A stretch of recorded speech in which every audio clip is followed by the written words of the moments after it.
చేపగుడ్డు వేపుడు నా స్టైల్లో ఈజీగా అండ్ టేస్టీగా ఎలా చేయాలో మీతో షేర్ చేసుకుంటానండి. దీనికోసం చేపగుడ్డు లేదా చేప జన తెచ్చుకొని వాటర్లో శుభ్రంగా కడుక్కొని ఉడకబెట్టుకోవాలన్నమాట. ఉడకబెట్టడం కోసం తగిన నీళ్లు పోసుకోవాలి. అందులో కొద్దిగా సాల్ట్,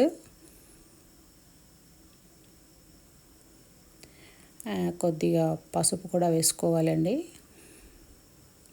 వేసుకొని స్టవ్ మీద లో ఫ్లేమ్లో పెట్టుకొని 5 to 6 minutes ఉడకబెట్టుకోవాలన్నమాట. ఉడికినప్పుడు చూడండి, ఇలా లూజ్గా ఉన్న జన మొత్తం గట్టిగా ఇలా కేకులుగా వస్తుందన్నమాట.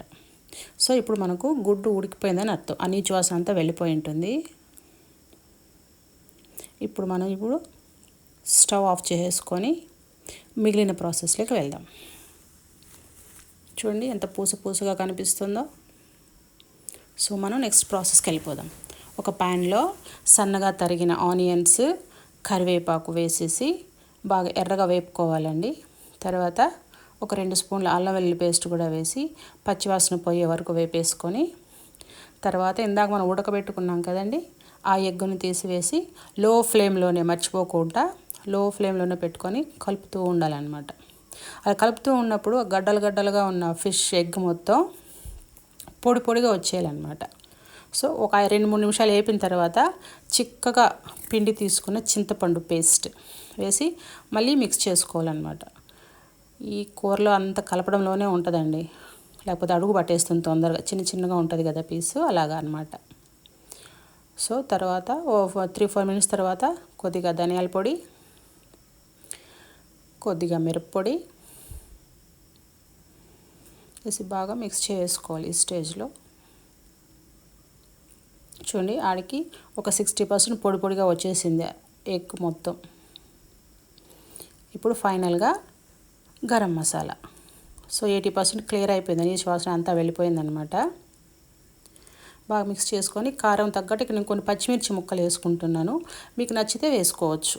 అంటే అన్నంలో కలుపుకొని తినేటప్పుడు పంట కింద పడుతుంది, కారంగా ఘాటుగా ఉంటుందన్నమాట.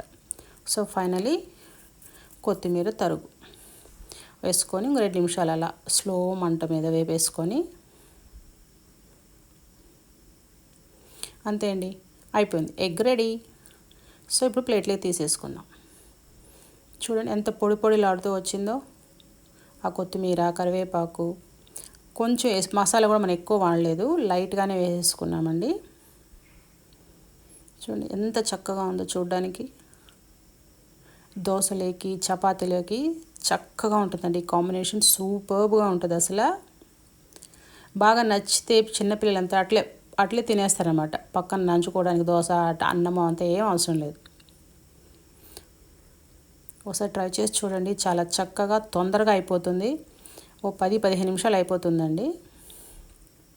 ట్రై చేసి చూడండి, చాలా బాగుంటుంది, చాలా హెల్దీ కూడా. ఇది పిల్లలకి బాగా అలవాటు చేయండి. మా పిల్లలు చూడండి అలానే ఎత్తుకొని తినేస్తారనమాట. మీరు ఒకసారి ట్రై చేసి పెట్టి చూడండి, మొత్తం ప్లేట్ ఖాళీ అయిపోవాల్సిందే. నచ్చిందా అండి?